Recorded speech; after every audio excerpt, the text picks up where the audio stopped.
This week, my message is the restoration of mothers.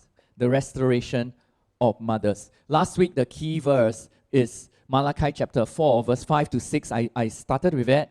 Behold, I will send you Elijah, the prophet, before the coming of the great and dreadful day of the Lord, and he shall turn the heart of the fathers to the children, and the heart of the children to their fathers, lest I come and smite the earth with a curse.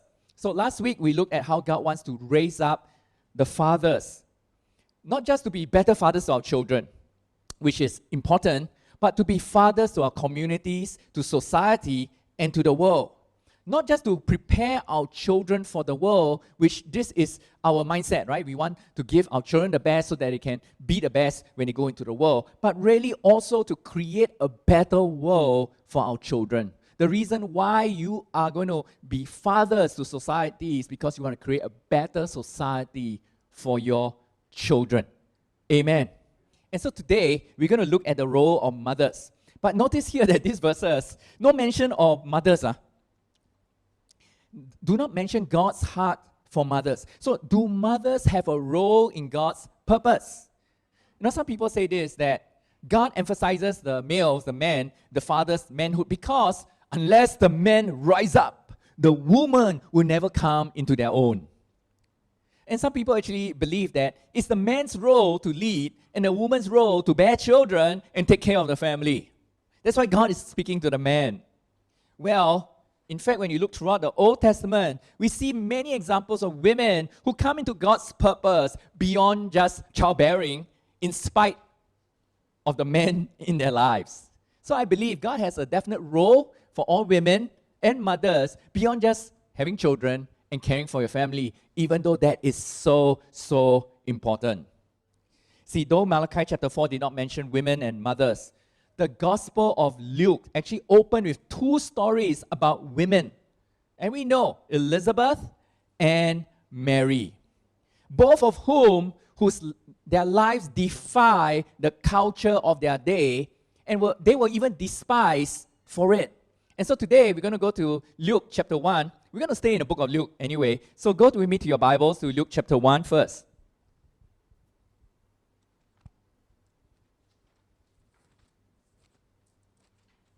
We're going to look at verse 7 and then verse 24. Verse 7, and speaking about Zacharias and Elizabeth, but they had no child because Elizabeth was barren and they were both well advanced in years. And look at verse 24. It says, and now after those days, his wife Elizabeth conceived, and she hid herself 5 months, saying. I want you to notice here, Elizabeth was barren and advanced in age. And she lived with much reproach most of her adult life, because in that culture, the woman's role is to have children. Imagine the looks of people and wondering whether maybe she has sin in her life. Maybe something is wrong with her. That's why she doesn't have children. The judgment, the criticism she has to put up with day in and day out. So much so that Elizabeth even condemned herself. When she was pregnant, what did she do? She hid herself for 5 months. I mean, if you become pregnant, you want to show your baby bump.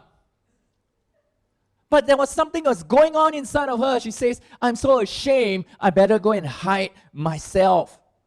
She was even ashamed of the good things that were happening to her because society, even herself, cannot overlook how culture has defined her worth. So many of us, we are so focused on what's not going right, what's going wrong, that we are not focused on what's going right. That we negate and overlook the good things in our life because of some of the bad things that are happening. And that's what happened to Elizabeth. You know, there's so much going for her. I want you to see here in Luke chapter 1, I want to read from verse 5. There was in the days of Herod, the king of Judea, a certain priest named Zacharias of the division of Abijah. His wife, listen, was of the daughters of Aaron, and her name was Elizabeth, and they were both righteous before God, walking in all the commandments and ordinances of the Lord, blameless. But they had no child because Elizabeth was barren. They were both well advanced in years. I want you to notice one thing. mean, when you look at Zacharias, yeah, he's from a certain lineage of priests. But Elizabeth, from direct lineage of Aaron. Aaron was supposed to be the main priest of Israel. She was direct lineage of Aaron. In prestige, she was even greater than Zacharias. Imagine that. But more than that, they were walking in the ordinances of God blameless. There were so many good things that were happening in her life, but all she could focus on was what's not happening. Because of how culture has put her in a box and limited her and says, you're only good if you bear children. The but defined her life. But you know, God had other plans. Who can say amen? Now I want you to look now to the other woman, Mary. We're going to look at verses 46 to 55. You know, Mary went to visit Elizabeth when she discovered that she was pregnant, and after the angel appeared to Mary. And in verse 46 to 55,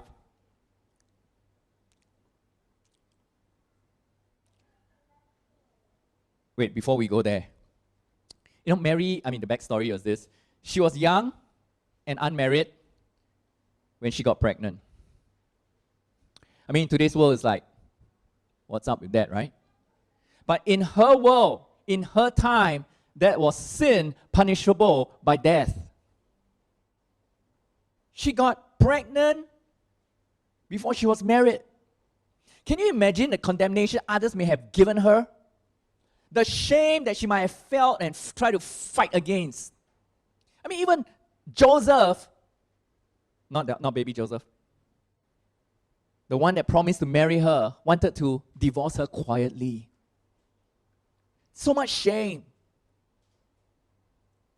It would seem there'll be no way back for Mary or even Elizabeth. Were they destined to live their lives without honor? God definitely had other plans. Okay, now we can look at verse 46 to verse 55. So she visits Elizabeth, and then she breaks out in song, and this is what we call the Magnificat, okay, Mary's song. Verse 46, Mary said, "My soul magnifies the Lord, my spirit has rejoiced in God my Savior, for he has regarded the lowly state of his maidservant. For behold, henceforth all generations will call me blessed, for he who is mighty has done great things for me, and holy is his name." Well, flesh and blood did not reveal that to you, Sophian. Holy, holy. Wow. And his mercy is on those who fear him from generation to generation. He has shown strength with his arm. He has scattered the proud in imagination of their hearts. He has put down the mighty from their thrones and exalted the lowly. He has filled the hungry with good things, and the rich he has sent away empty. He has helped his servant Israel in remembrance of his mercy, as he spoke to our fathers, to Abraham, and to his seed forever. And so the Song of Mary is about what the Messiah is going to do and restore for Israel. Who can say amen? But I want you to know this. It began, the first 3 verses from 46 to 49, it wasn't about the Messiah. It wasn't about Jesus. It was about her, Mary. Look at verse 46. Mary said, "My soul magnifies the Lord." Why? "My spirit has rejoiced in God my Savior, for he has regarded the lowly state of his maidservant. For behold, henceforth all generations will call me blessed, for he who is mighty has done great things for me, and holy is his name." Who can say amen? You know, God saw everything that has gone against her in her life, how culture and society has condemned her, and decides, I'm going to bless her. I'm going to bless her regardless. Mary is not how culture defined her. She is who God defined her. You know, today I want you to have all the women and mothers here. You are not how culture defines you. You are who God defines you. Amen. You know, I'm going to just talk a bit more about Mary's story. Turn with me to John chapter 2. John chapter 2 here, and I love to preach from here at weddings, right? This is the wedding at Cana. Verses 1 to 5. On the third day, there was a wedding in Cana of Galilee, and the mother of Jesus was there. And both Jesus and disciples were invited to the wedding. And when they ran out of wine, the mother of Jesus said to him, "They have no wine." Jesus said to her, "Woman, what does your concern have to do with me? My hour has not yet come." And his mother said to the servants, "Whatever he says to you, do it." Very interesting. And so this was a wedding at Cana. And Jesus' mother wasn't just there like just another guest to the wedding. She seemed to occupy a very prominent role, in fact, a leadership role. Mary was problem solving for them. I mean, notice how they went to her when they ran out of wine, expecting her to know what to do. And then what did she do? She went on to give instructions to the servants. Say, whatever Jesus tells you to do, do it. They look at Jesus and then look at Mary and waiting for her next instructions. And she says, listen to him. Can you imagine that?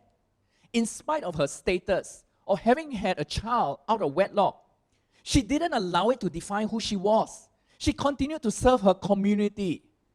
I mean, through all the stares, through the condemning looks, through all the whisperings, she continued to serve her community and won the trust of the people. In fact, she became a mother to the community in which she lived. They respected her. Can you imagine that? You know, and when Mary went to Jesus and Jesus said, "This woman, you know, my time is not come," right? I mean, that's true. It wasn't his time yet. But Jesus was very aware of the special role that mothers play, not just for the families, but for the kingdom of God. And you can see here, even though his time was not yet, he was responsive to her request, knowing that something good will come out of it. You know, there's an intuition in the hearts of mothers and women about good things.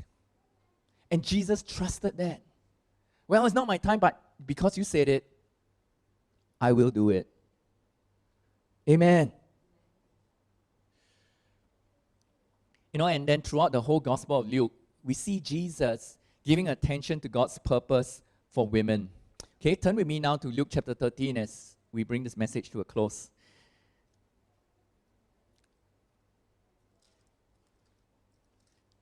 The Gospel of Luke mentioned women again and again and again. I believe Luke chapter 13 here. I mean, when God opened my eyes to see this, I was blown away. And I know you will too as well. Luke chapter 13 and verse 34.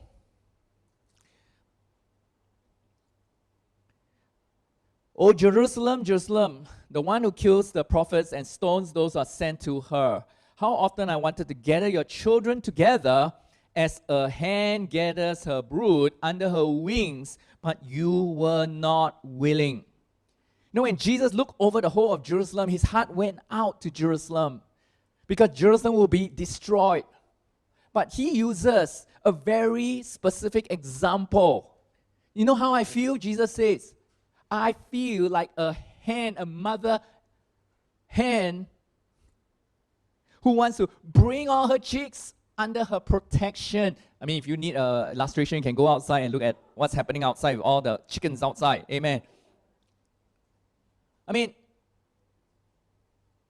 Jesus identified himself with a very special quality of women and mothers over here. I mean, this is not because fathers are not capable of doing this, but the best examples have always been women. Why? Because number one, a woman is always protective of her children. Yes? Always protective of her children. Yes? A mother is always believing in the best for her children. Yes? No matter how bad they are, always believing in the best. Yes? And a mother will never give up hope in her children. Is that right? And that's the quality that God has put in women, in mothers. And the context that Jesus used here in that verse is not just for her family, her children, but as a mother to her people. You know, you as a mother, is not just defined by your biological children, but by the people who you are a mother to. Yeah, amen? God definitely has a very, very special purpose for mothers. And I want you to see it here. You know, when God opened my eyes, gave me this revelation, I was like, oh, I never saw it that way. Luke chapter 13, verse 18 to 21. Okay, we're going to look at verse 18. Then Jesus said, what is the kingdom of God like? What a great question. What is the kingdom of God like? And to what shall I compare it? It is a mustard seed. We love that. We talk about that a lot. Something insignificant, which a man took, put it in his garden, and it grew, became a large tree. The birds of the air nested in its branches. And again he said, to what shall I liken the kingdom of God? It is like leaven, which a woman took and hid in 3 measures of meal till it was all leavened. In no way did Jesus say that women's place is in the kitchen and man's place is in the fields. No way, okay? Just an illustration example. What is the kingdom of God like? I want you to notice, in verse 19 it says, it's like a mustard seed a man took. Though it's the smallest of all the seed, it became the largest of all trees. And many flock to it. It became highly visible, very prominent tree, a man's work, if you would like. But in verse 21, it talks about leaven, who a woman took and hid. I want you to notice that word, hid. The man, what he did was highly visible, open for everyone to see, but a woman is hidden. In a sense, it's away from public eyes, oftentimes overlooked, hid. And then she put it into the leaven and it, till the whole was made leaven. I tell you, this is marvelous. There's a very special quality of woman that gets the job done beyond what a man can do.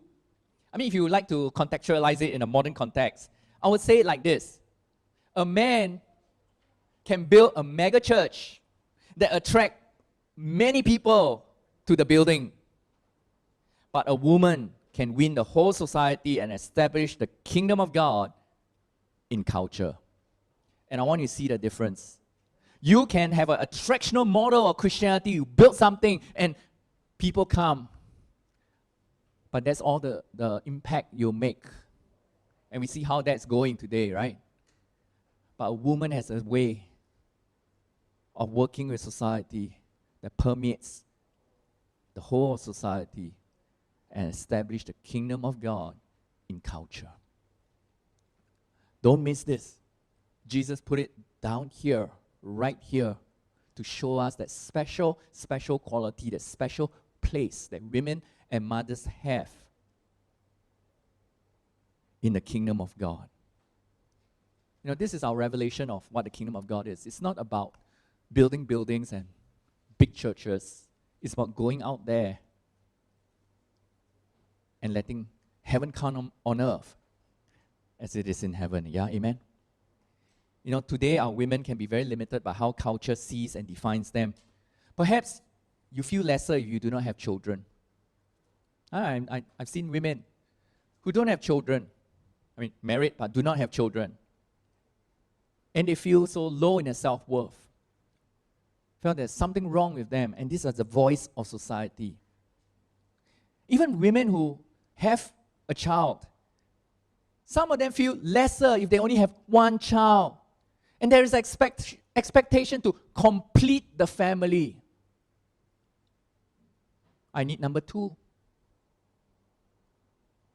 And if it's 2 boys or 2 girls, it's like, uh-oh, I need 1 more before close shop. Where is that coming from? Perhaps you feel the weight of expectations to bring up your children according to society's standards. They need to talk by a developmental stage. And if it's not happening, you feel so bad about it. How come my child is not... other people are talking already. Mine is not talking yet. Some talk and don't stop. My child needs to walk by a certain age. Uh-oh. It's not walking yet. And you feel so bad about yourself. I mean, do fathers feel bad? Yes, they do.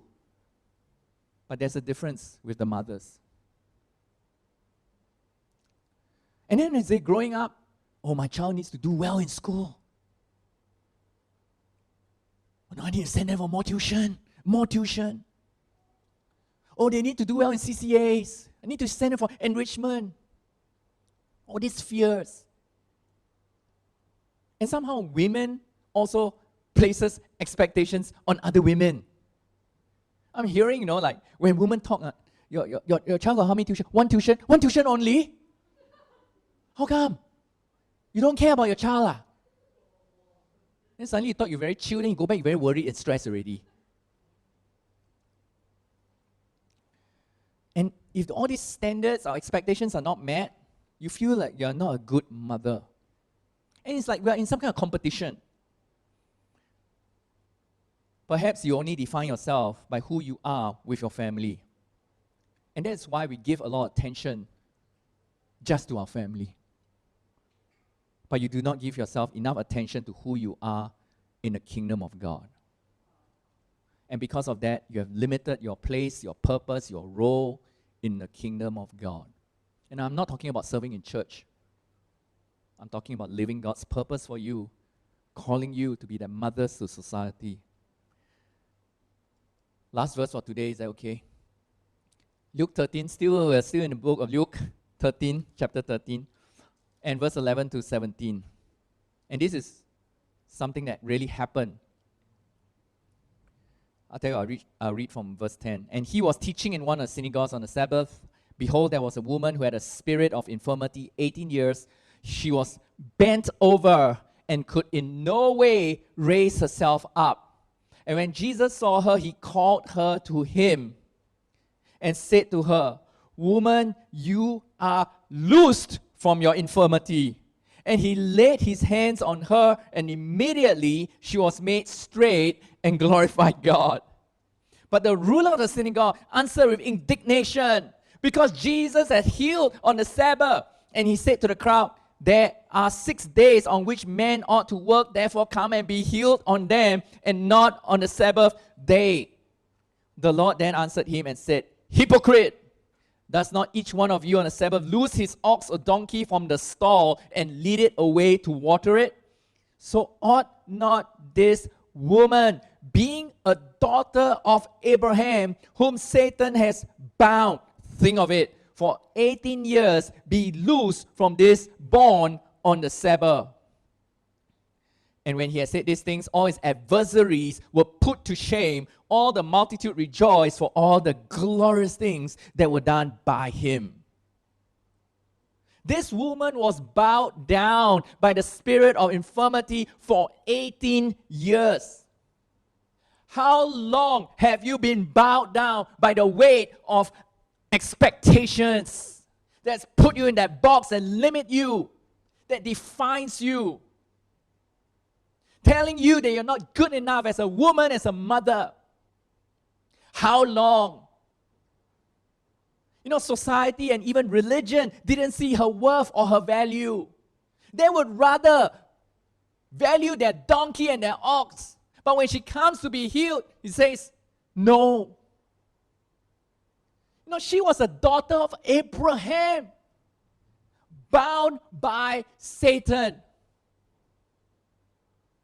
See, a lot of us, when we see that, we say, oh, disease, sickness is by the devil. I believe Jesus was talking about something else here. He wasn't really talking about disease now, is he? Because there was another thing that was going on. The way in which the religious fraternity was looking at this woman.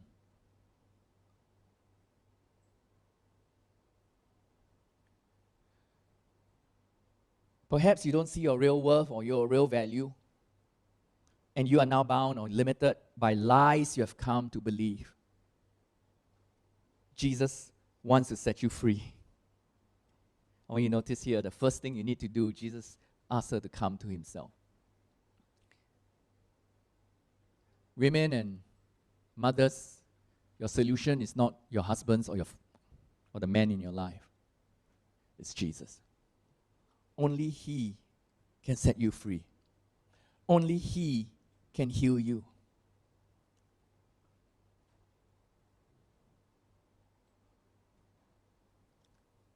I believe this evening, if you want the kingdom of God to come on earth as it is in heaven, Jesus wants to restore mothers in the kingdom.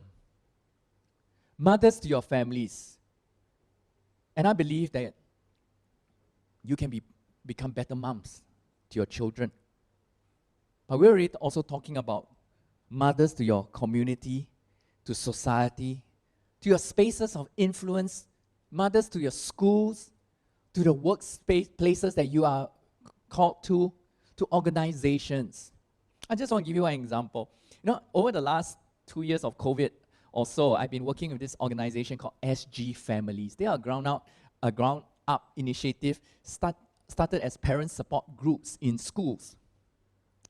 And they have been, doing programs for the public, transition programs for children, moving from kindergarten to primary 1, primary school to secondary to JC, and then to NS. And now you know how I'm involved with them. We're doing pre-NS talks with SG Families. As I got to know the core team, I realized SG Families should be called SG Mothers.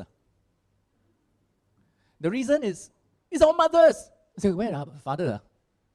Where's the husbands? Not there. But these women, they are mothers. Many of them are mothers, have children.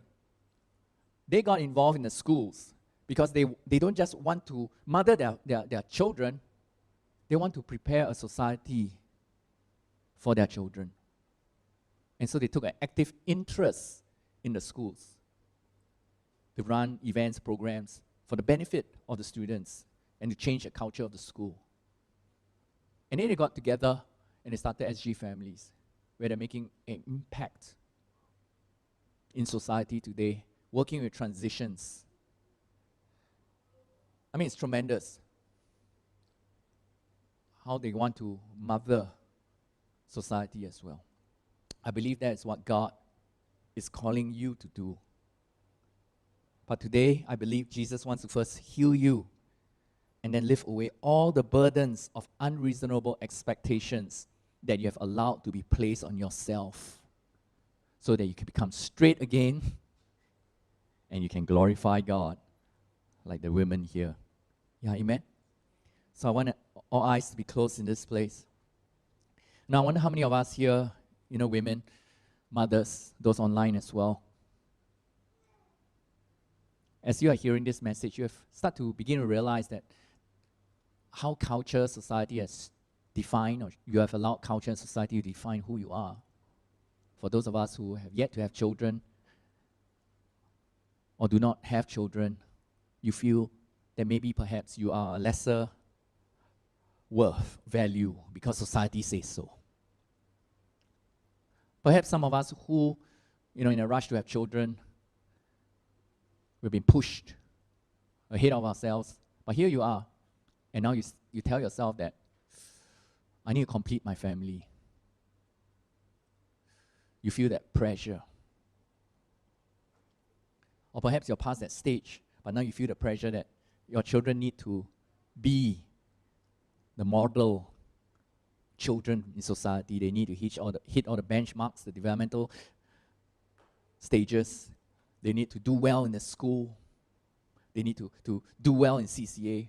So much so that, to think of it, that they don't really have a childhood today. They're just doing a lot of academic and adult things. But there's a lot of pressure there. And you have been caught in this, I'm not a good enough mother.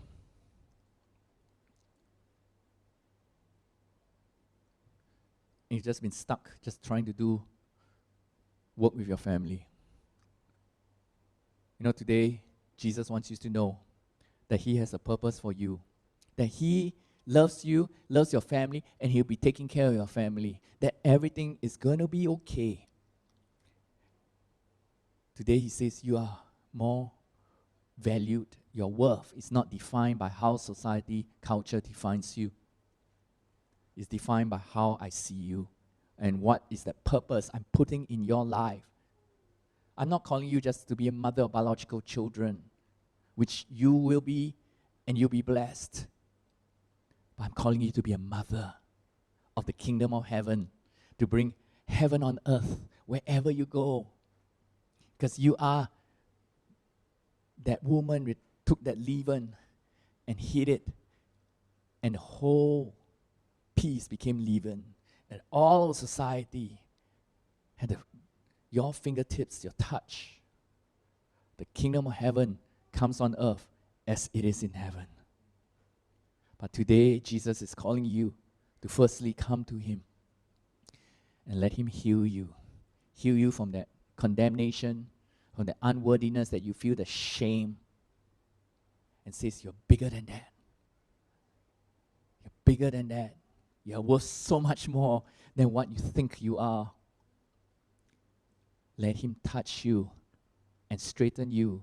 Remove all that burden of expectation again and heal you. Let Him give you new visions and dreams of how you can be a mother to your children and to your generation. So I pray right now, Holy Spirit, start to do that work in the lives of the wonderful mothers and women here. More than what the husbands and the fathers can do. Lord, speak to them, heal them, give them new visions, new dreams, Lord. And we want to glorify You in Jesus' name. Everyone say amen. Amen.